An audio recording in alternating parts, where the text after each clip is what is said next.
Today's episode connects directly to human-centered design, where we focus not only on methods and tools, but also the mindsets that guide us, such as curiosity, empathy, optimism, and humility. Let's start with curiosity. So for me, curiosity has always been about asking questions that go beyond the Mhm. obvious and letting those questions reshape projects entirely. So, Kem, in your own work, how has curiosity opened unexpected doors or shifted any project's direction? Wow, wow. The first thing that popped into my mind was a project that, for me, although it happened 20 years ago, is the one that I have the most visceral memory of. And I was working for Siemens back in Princeton, Siemens Research in the US, and Hmm. they'd sent me down to Florida to the Amex Center, American Express Center.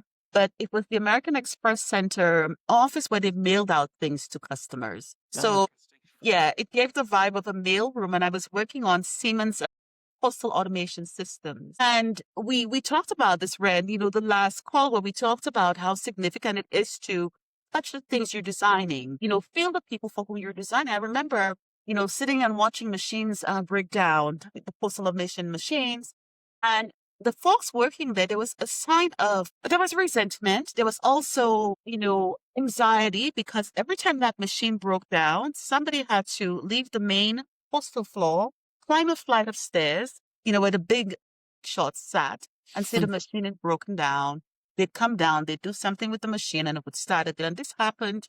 I was there for a visit for 3 days. This happened a lot. And it struck me that everybody working on the floor seemed to be of the same ethnic background. Hey, about it. So I started in my studies, I was, just asking what are the problems they were having with the system at the time. Come to find out that a lot of these folks working there had big degrees wherever they came from, and this was the job they could land. And there was some sort of a shame in them every time the machine broke down to have to do the walk of shame up the stairs, you know, to ask the big boss, can you come down and fix the machine? And you could see that. And it's really for us, my team and I, it really informed how we designed the interface, knowing that there were people for whom we could actually simplify it with maybe like a text system or something in the interfaces in which they were working. And so I think when, you have that level of curiosity around, how people do, why they do the things they do, it really does help inform that. But it was also not just that, but also going upstairs to those stakeholders and seeing they had sticky notes all over their screens. Like, Mm, what are all these sticky notes, right? I want to know, what are these? mm. And for them, they were shorthands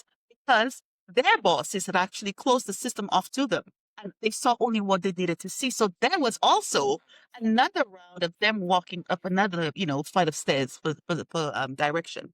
So for me, that was, I think, one case where that virtue of just being curious about people, what they do, was really instrumental. Teaching how to create an experience. I talk about like the people, the context, the Mhm, activities. So, mhm. who are the people you're designing for, where are they and what are they doing?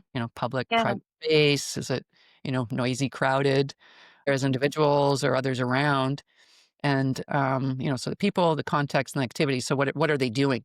And yeah, so what you've really revealed in the context in this case is that you became aware of what they're doing and how they're doing it, but also the context in which they are, their mindset yeah. or what got them there. So by, being curious about these people and who are they to find out Mhm, they're more academic or more qualified perhaps than, or yeah. should perhaps he said more qualified than Overqualified. what the Yeah, job needed. So they, going upstairs, yes, it was their job to get it fixed, but they likely, I mean, I wasn't there to interview them or observe them, but the feeling of, oh, I have to go up and present myself as someone that needs help, but this role I'm playing is, I'm feeling it's less than it's something I should be able to do, but I want to be recognized for my larger skill set. So yes, how can you create a system